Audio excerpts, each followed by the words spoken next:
1513, Niccolò Machiavelli documented something that made him dangerous to every weak ruler in Italy. Not a military strategy, not a political tactic. An observation about power so simple and so devastating that once you see it, you realize it's been operating around you every single day of your life, and you've been completely blind to it. He wrote that power doesn't announce itself with crowns and thrones. It operates through signals so subtle that only the trained eye can see them. Signals that separate those who command from those who obey. But here's what Machiavelli understood that made his observations so dangerous. This wasn't something invented by Renaissance politics or European courts. This test has existed since the first human tribes formed 200,000 years ago. Back then, in the African savannah, when humans gathered around fires under the stars, survival depended on it. There were no job titles, no wealth, no formal authority. Yet within minutes of strangers meeting, a hierarchy formed, silent, absolute, and brutal. The man who passed this test ate first. He chose his shelter. He had access to the best resources. His opinions shaped decisions. His protection was sought. His presence commanded attention. The man who failed it? He waited. He deferred. He survived on what was left. And here's what's haunting. This wasn't determined by size, strength, or intelligence alone. There were bigger men who submitted, smarter men who followed, stronger men who deferred. Something else was being evaluated, something invisible, something transmitted through signals so subtle that they operated beneath conscious awareness. What you're about to discover is what that test is, how it still runs today, and why you've been failing it without knowing it exists. Think about the last time you walked into a room full of people you didn't know. A business meeting, a social event, a party, a conference. Within seconds, literally seconds, you felt something shift in your body. Maybe tension in your shoulders. Maybe your voice changed. Maybe you suddenly became hyper-aware of where to stand, where to look, what to do with your hands. You were responding to something, but what? Nobody announced their rank. Nobody wore badges showing their status. Nobody explicitly claimed authority. Yet you knew, instinctively, immediately, who mattered in that room and who didn't. Who had power and who was orbiting it. Who you could approach casually and who required more careful navigation. How did you know that? And more importantly, how did they know where you ranked? Because here's what nobody tells you. While you were sensing the hierarchy, everyone else was placing you within it. Within 3 seconds, you were evaluated, categorized, and filed into a position in the invisible structure that governs every human interaction. And the criteria for that evaluation? You've never been taught them. This is what Machiavelli saw in Renaissance Italy. This is what anthropologists observe in every human culture. This is what modern neuroscience has now proven in laboratory conditions. There is an invisible hierarchy that forms in every human group. Always, without exception. It's not democratic. It's not fair. It's not based on merit alone. It's based on signals. Primal, automatic, non-verbal signals that your brain reads and transmits without your conscious awareness. Signals that predate language by hundreds of thousands of years. Signals that determined survival when humans were prey animals on the African plains. These signals answer one fundamental question. Is this person a threat or not? And based on that assessment, your brain automatically assigns them a position. Dominant or submissive, high status or low status, worthy of resources or not. This isn't psychology. This is biology. This is the operating system running beneath every human interaction. And it's been running for 200,000 years. Here's what makes it devastating. Most people broadcast low-status signals constantly and wonder why they're not respected. Let me show you how this works. The first test happens before you even speak. The moment you enter a space, your body transmits information about your status. High-status individuals move through space differently. They take their time. They don't rush. They don't apologize for the space they occupy. They position themselves centrally, not in corners or against walls. Low-status individuals compress themselves. They make themselves smaller. They rush to get out of the way. They gravitate to edges and corners. They apologize for existing in the space. Watch any social gathering. The person everyone is oriented toward, even subconsciously, is the person with power in that room. They're not necessarily talking the most. They might be silent. But look at the room geometry. Everyone is angled toward them, including you. Machiavelli observed this in Renaissance courts. The prince didn't need to announce his presence. The room reorganized itself around him automatically. Not through fear or titles, but through signals his body transmitted that said, "I belong at the center." You do this calculation automatically. When you enter a room, you assess who occupies central positions, and you unconsciously navigate around them. You give them space. You orient your body toward them when speaking. But here's the question. Do others orient toward you, or do they unconsciously dismiss you by positioning you at the periphery? If you're consistently finding yourself in corners, against walls, or in positions where people's backs are toward you, you're being ranked low. Not through cruelty, through automatic biological assessment. The good news? This is controllable. But you have to understand what's being evaluated before you can change how you're being ranked. The second signal is even more primal: eye contact. In every primate species, including humans, sustained eye contact is a dominant signal. It says, "I'm not threatened by you. I don't need to look away first." Watch powerful people in any context. They hold eye contact slightly longer than socially comfortable. Not in an aggressive way, just longer.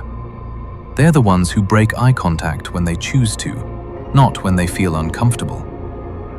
Low-status individuals break eye contact first. They dart their eyes away. They look down, which is a universal submission signal across all primates. They look around the room, which signals uncertainty and seeking approval. Think about your own patterns.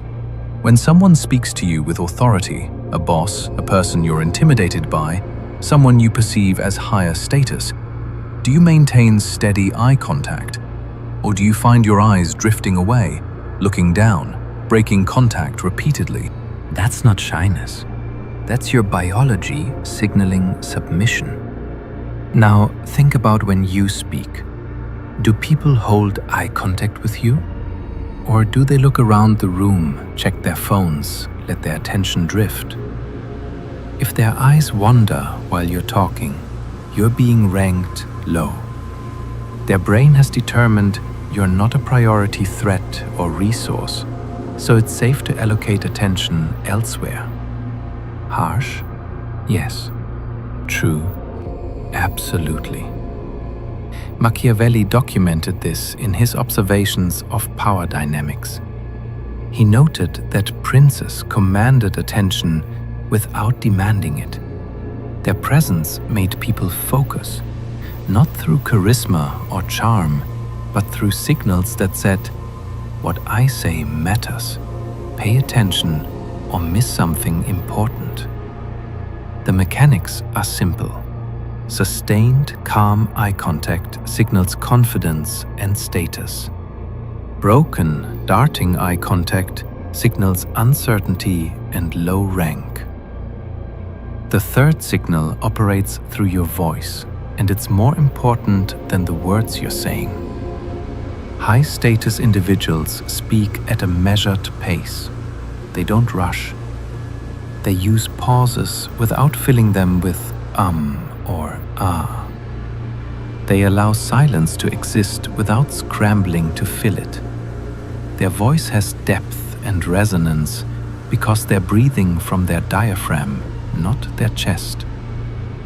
Low-status individuals speak quickly, as if they need to get their words out before someone interrupts.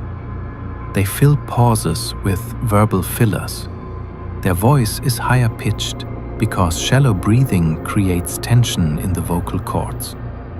They often end statements with upward inflection, turning declarations into questions, seeking approval.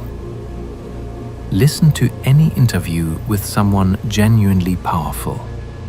Notice the pauses.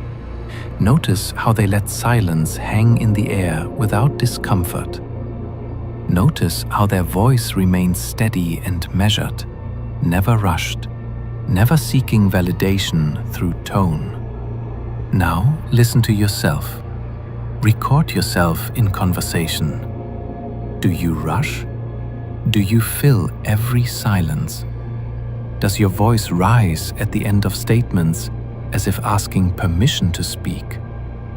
Do you speed up when you sense someone might interrupt? These patterns broadcast your rank. The reason powerful people can pause is because they're not afraid of being interrupted. They know that when they speak again, people will listen. The silence doesn't threaten them. The reason low-status people rush is because they're afraid. Afraid of being cut off. Afraid of losing the floor. Afraid that if they stop talking, they lose their one chance to be heard. That fear is audible, and it's a status signal. The fourth signal is reactivity. How quickly and visibly you respond to stimulus. High-status individuals respond to events with measured consideration. They don't jump at sounds. They don't startle easily. They don't react with visible emotion to provocations. They operate with what looks like emotional stillness. Low-status individuals are visibly reactive. They jump when startled. They show immediate emotional responses, offense, excitement, anxiety in their face and body. They're easy to read and easy to manipulate because their reactions are instant and visible. This goes back to predator-prey dynamics. Prey animals are hypervigilant and reactive. They need to be. Their survival depends on responding instantly to threats. Predators are calm and controlled. They can afford to be because they're the threat, not the prey. Your brain reads these signals automatically. The person who remains emotionally controlled under pressure registers as higher status. The person who visibly reacts, who shows fear or anxiety or offense immediately, registers as lower status. Machiavelli wrote extensively about this. He observed that effective princes never showed their hand emotionally. They remained inscrutable. Not because they lacked emotions, but because visible reactivity is vulnerability, and vulnerability is weakness in power dynamics. Think about your own patterns. When someone says something offensive or challenging, do you react immediately with visible emotion? Or do you pause, consider, and respond with control? When unexpected things happen, do people see your surprise and anxiety? Or do you absorb events with steadiness? This isn't about suppressing emotions. It's about controlling which emotions you broadcast and when. Because every emotional display is information, and information is power. The fifth signal is physical stillness. High-status individuals are still. When they sit, they're settled. When they stand, they're grounded. They don't fidget. They don't adjust their clothing constantly. They don't touch their face, play with objects, or shift their weight repeatedly. Low-status individuals are in constant motion. They fidget with phones, pens, clothing. They adjust and readjust their position. They touch their face and hair. They display what psychologists call displacement behaviors, nervous energy that needs release. This signal comes from the same evolutionary root as the others. Stillness suggests confidence and lack of threat. You're calm enough in the environment to not need constant vigilance or preparation to flee. Fidgeting signals anxiety. It says, "I'm uncomfortable, I'm uncertain, I'm not at ease in this situation." Watch any boardroom meeting or high-stakes negotiation. The person with power is often the stillest person in the room. They're not performing stillness. They're genuinely at ease because they hold power. Everyone else is managing anxiety through small movements.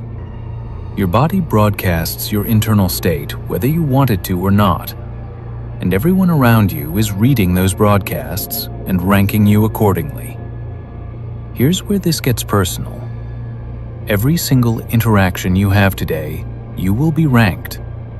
At the coffee shop, in the hallway at work, in conversations with friends, in meetings, online in how you type and respond.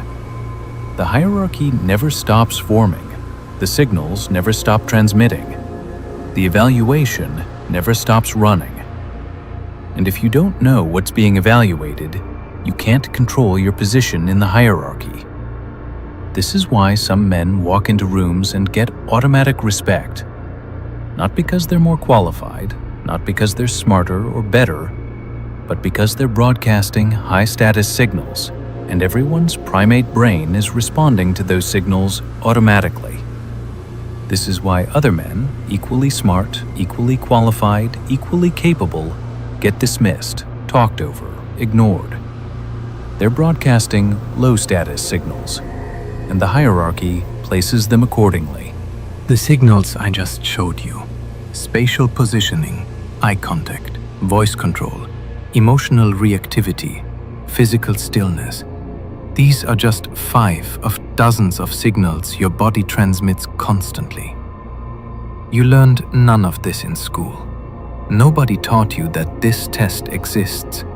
Nobody showed you the criteria. Nobody explained that every time you walk into a room, you're being evaluated on ancient primal metrics that determine whether you eat first or eat last. And that's not an accident. Machiavelli understood something that made him dangerous. Knowledge of how power operates is itself power. If everyone understood these signals, if everyone could read and control them, the existing hierarchy would collapse.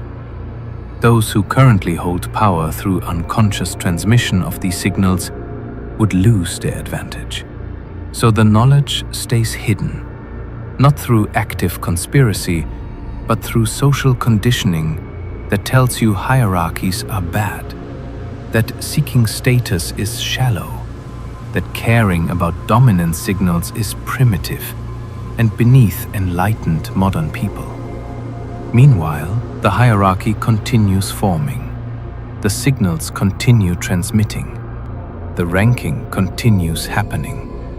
And those who understand the game continue winning, while everyone else wonders why merit doesn't seem to matter.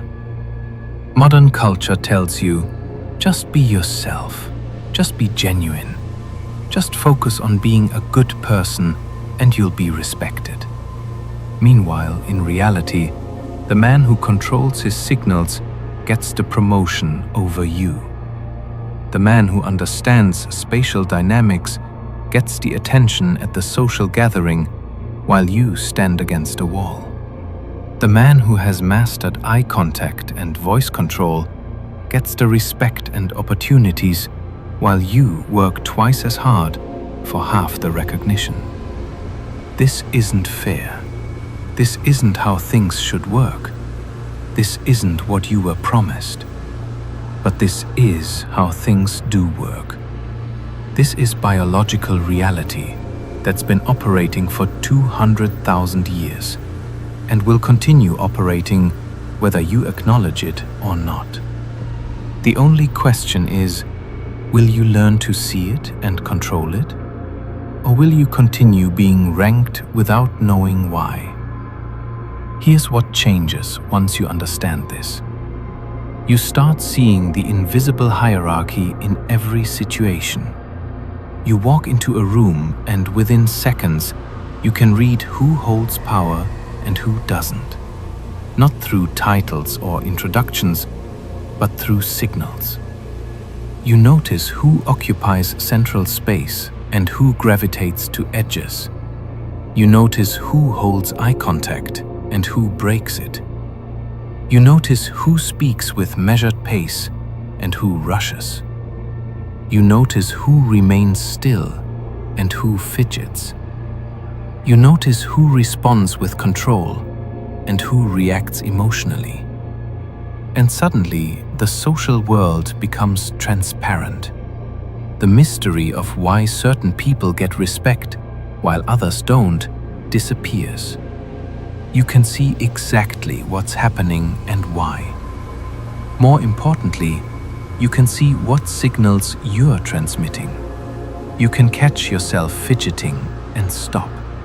You can notice yourself breaking eye contact first and correct it. You can hear yourself rushing when you speak and slow down. You can feel yourself reacting emotionally and pause instead. This is what Machiavelli meant when he wrote about understanding power. Not manipulation, not cruelty, but clear-eyed observation of how humans actually operate beneath the social narrative. The prince who understood these dynamics could walk into a room and command it, not through force, not through titles, but through controlled transmission of signals that said, "I'm high status, treat me accordingly." And people would, automatically, because their biology responded to the signals before their conscious mind could interfere. So how do you actually apply this? First, awareness. For the next week, just observe. Don't try to change anything yet. Just watch the hierarchy form in every situation you're in. Notice who occupies central space. Notice who controls eye contact. Notice voice patterns. Notice physical stillness. And notice your own signals. Without judgment, just observe what you do. Do you make yourself small? Do you break eye contact first? Do you rush when speaking? Do you fidget? You can't change what you can't see. Awareness comes first. Second, spatial positioning. Start deliberately positioning yourself more centrally in rooms. Not aggressively, not demanding attention, just don't automatically gravitate to the edges and corners. Enter rooms and position yourself where you can see and be seen. This feels uncomfortable at first. That's the point. You're going against your conditioned pattern. But watch what happens. Notice how people respond differently when you occupy space rather than hide from it. Third, eye contact. Practice holding eye contact for 2 seconds longer than feels comfortable. Not in a weird staring way, just don't be the first to look away. When someone speaks to you, hold steady eye contact. When you speak, maintain eye contact without darting away. This is harder than it sounds. Your instinct is to break contact to reduce tension. Resist that instinct. The person who holds eye contact controls the interaction. Fourth, voice control. Slow down, deliberately, especially when you feel pressure to rush. Pause before speaking. Pause during speaking. Let silence exist without filling it with or Record yourself having conversations. Listen to the pace, the tone, the filler words. Then consciously slow everything down by 20%. You'll feel like you're speaking unnaturally slowly. You're not. You're speaking at the pace powerful people speak. Fifth, stillness. Notice every time you fidget and stop. Every time you touch your face, adjust your clothing, shift your weight unnecessarily. Stop. Plant yourself. Become still. This is meditation in action. Your body wants to discharge nervous energy through movement. Train yourself to absorb that energy instead. Stillness is power. Sixth, emotional control. When something happens that triggers an emotional reaction, offense, anxiety, excitement, pause for 3 seconds before responding. Not to suppress the emotion, but to choose whether and how to display it. Reactivity is vulnerability. Control is power. The 3-second pause gives you choice instead of automatic reaction. Before you misunderstand completely, let me be clear about something crucial. Understanding these signals isn't permission to dominate and crush people. It's not a license to be an asshole. It's not justification for using power to harm. The point isn't to become the aggressive alpha who bulldozes everyone. That's just low-status behavior wearing a dominant mask. Truly high-status individuals don't need to be aggressive because their power is secure. The point is to stop being invisible, to stop being dismissed, to stop working twice as hard for half the recognition because you're broadcasting signals that place you at the bottom of the hierarchy. You can be kind and high status. You can be generous and powerful. You can be ethical and commanding. These aren't contradictions. The man who understands these signals and uses them ethically is far more dangerous in the best sense. He can lead, protect, build, and create impact because people naturally follow his direction. The man who understands these signals and uses them to dominate and harm becomes the tyrant Machiavelli warned about. Someone who gains temporary power but ultimately destroys himself. Power without purpose is just chaos. Signals without character are just manipulation. Understand the hierarchy, but use your position in it to build something worth building. So here you are. You now see what you've been ignoring your whole life. The invisible test, the constant evaluation, the primal signals that determine who gets respect and who gets dismissed. You can't unknow this. From this moment forward, you'll notice it everywhere. Every interaction will show you the hierarchy forming. Every room you enter will reveal who understands these signals and who doesn't. And you have a choice. Choice 1. Reject this. Decide it's too Machiavellian, too calculating, too focused on power dynamics. Go back to believing that merit alone should be enough, that good people rise naturally, that hierarchies are social constructs that shouldn't matter. There's no shame in this choice. The world is more comfortable when you don't see the machinery beneath the surface. But you'll still be ranked. The hierarchy will still form around you. The signals will still operate. You just won't see it happening, and you won't be able to control your position in it. Choice 2. See it, but stay passive. Understand the hierarchy intellectually, but decide you don't want to engage with it. Recognize what's happening, but choose not to adjust your signals. This is perhaps the worst option, because you'll have all the awareness of how you're being ranked low without the agency to change it.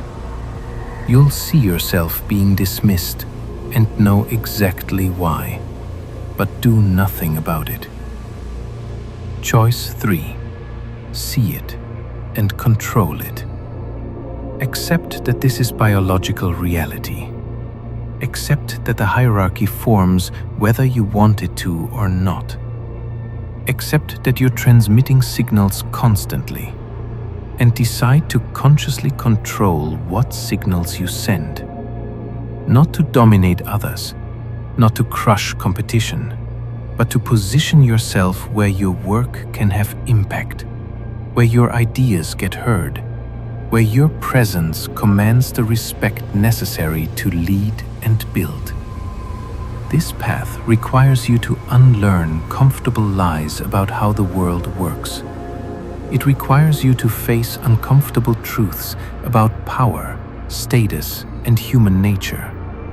It requires you to do the unglamorous work of controlling your body language, voice, and emotional reactions.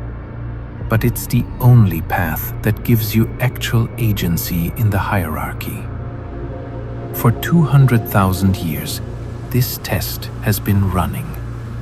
Through tribal councils and royal courts, through senate floors and boardrooms, through every human interaction that has ever occurred. It's been hiding in plain sight the entire time. The signals were always there. The hierarchy was always forming. The evaluation was always happening. You just didn't know what to look for.